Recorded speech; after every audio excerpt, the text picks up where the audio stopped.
Hello everyone! I wanted to try something new for this video, so I'm going to record myself talking in one take. Usually I would record myself talking in separate sentences, so it will be easier to cut out the stuttering or silences that I do. So for this video I wanted to ask subscribers some questions about my channel stuff. So if you have randomly found this video on YouTube through recommended tab or search, it may be not of great use to you. So let's move on to the questions now. The main thing I have wanted to ask is whether the tutorials for gmod tools I have so far are easy to follow and understand, or perhaps they are too fast for that. As I have usually had an approach where I will try to cram as much info as I can in a short amount of time, and recently I have been thinking that it may have been a poor idea after all. Like, here's some text, viewer reads it, boom, another text pops up without any breathing room. Somewhat embarrassing to realize it just now, but I've been thinking I should try to space out the text in time more, perhaps have it stay on screen for a second longer than the minimum time needed to read it.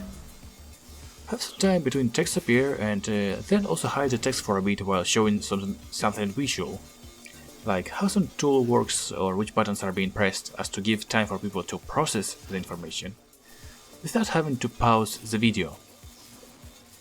Speaking of tools, as some might have noticed in my YouTube posts, I have got another channel on which I was planning to post tutorials dedicated to any gmod tools that can be used for animation, which will include tools that are not made by me, or the ones where I collaborated with others, like Ragdoll Mover or SMH. I have been thinking to have a separate channel for that, as I have felt that it may be better for the audience which follows my channel just for the tool tutorials, so they will not be annoyed if I decide to upload whatever it is I wanted on my main channel. Though at the same time I was thinking that the tools that were made fully by me will have their showcase or tutorial videos uploaded on the main channel. This is mainly so I can avoid getting views from making tutorials for existing tools that may have been already known in use by people, as I feel like that may be getting too much attention towards my channel, which I want to base around more about my animations and various source stuff, than just tutorials for tools that others have made, if it makes sense. Up next, I wanted to talk about transparency stuff. Maybe I have mentioned it in a YouTube post a year or two ago, and then went to hide away in my Steam group. So, what should be a better way to go about it? Use YouTube posts if I would need to bring something up, or make a video like this one. Making posts should be faster, I imagine, as it would involve to type in what I want to say, maybe attach images, while for videos there's much more things to do. Get the text, perhaps read it out, add subtitles and edit the whole thing. The latter will sure take up more time, which could have been used for making something else. But hey, perhaps I could get better at doing speeches with practice like that. So, speaking of transparency, you may remember that I did announce creating a Telegram channel a while ago. I did happen to delete it. There's several reasons for that, but mainly due to me not wanting to spread my attention over all the other things I have had, that being my YouTube channel and the Steam group, as sometimes I used to repost things between all of them. Well, and nowadays I also rearranged my Steam group to be not as much about me, but rather what people in it create, as I have mentioned it in a video announcing that group. Also, I have noticed that YouTube rolled out the community tab a while ago for channels, and I was thinking, should I enable it for my channel?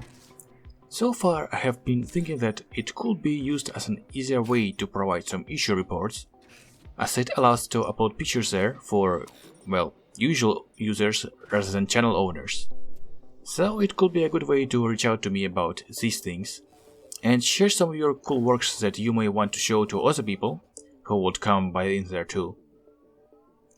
As another thing, if you happen to remember my Man vs Machines popfile tutorial, and expected that I would make a continuation to it, well, it's been almost half a decade since I made it, so I feel like it may be somewhat late for any continuation to it.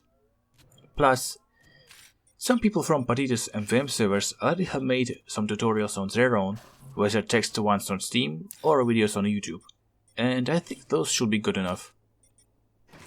However, I did have some plans to mess around with mapping for man vs machines in the future, but I cannot promise that my future maps will be fun to play, as that is something I am still figuring out. As for gmod little things, tools and etc., I was planning to continue working on my macro script once I do get time for it. I was thinking to mess around with the UI part, as I think messing around with various parts in smaller projects could give some experience that I think can use for that SMH update I have been meaning to work on.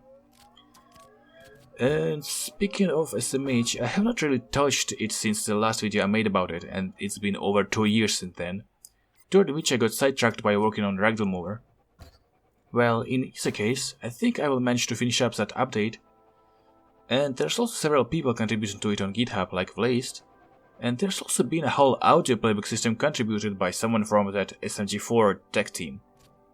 So you can look forward to that. I would say in about a year or two should be a good estimation, if I do get to it for real.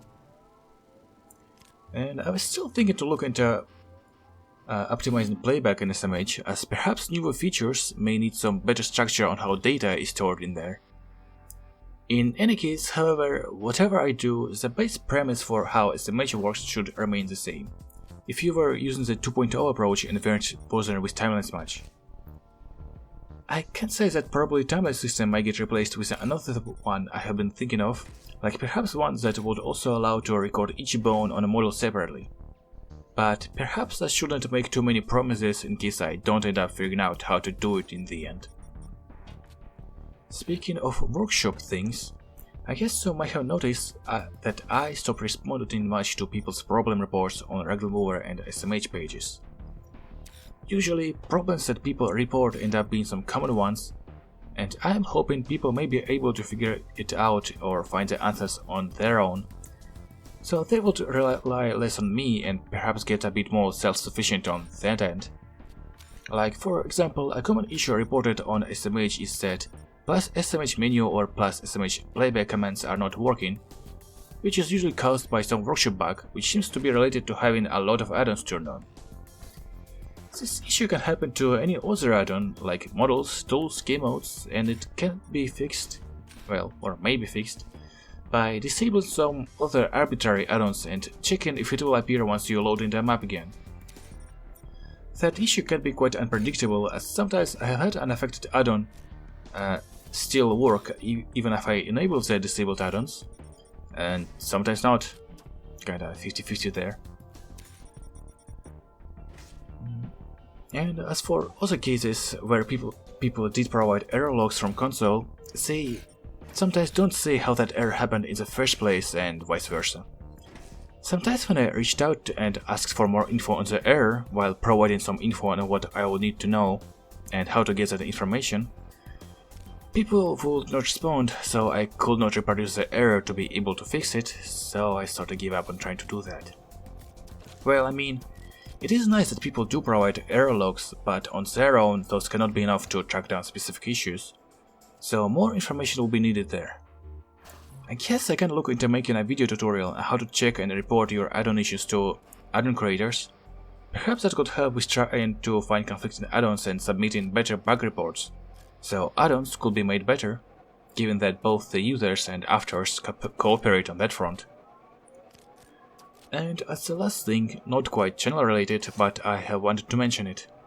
As you may know, there's a lot of things around on the internet, videos, good articles, mods, or add-ons for games, and it would appear like the internet ain't as permanent as people may have thought before.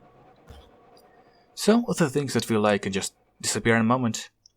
So I would just like to tell you that if there's something you like on the internet, whether a cool animation, good tutorial, informational or inspiring article, then you should probably archive it. Just saving it locally should work, so you can just save articles on the internet as HTML pages, though there are some exceptions that don't let you do that. For videos, mainly on YouTube, you can use yt-dlp, but it does require some technical knowledge on how to use it. But I guess with some information around the internet, you may be able to figure it out. As for add-ons, like in gmod, you can track your downloaded add-ons in gmod's workshop folders, extracts their GMAs and keeps them somewhere on your computer. So you will have some backup in case it gets deleted for some reason, or it gets some evil update that breaks it. Technically, for internet pages, there's also archive sites like Internet Archive that allow to preserve things and then share them with others, even if the main site where the hosted article went down. Though do be careful, as even internet archives are unlikely to last forever, so it may be best to archive things on several archival sites in addition to your local copy. And perhaps copy your local data on different storages, so failure of one disk will not completely destroy whatever it is you want to preserve. That should be all I have wanted to talk about for now. I would like to see what you think, so feel free to leave comments and speak your mind. I will be answering comments through the comment section, so it's not like a Q&A video where answers will come in a separate video. Until next time.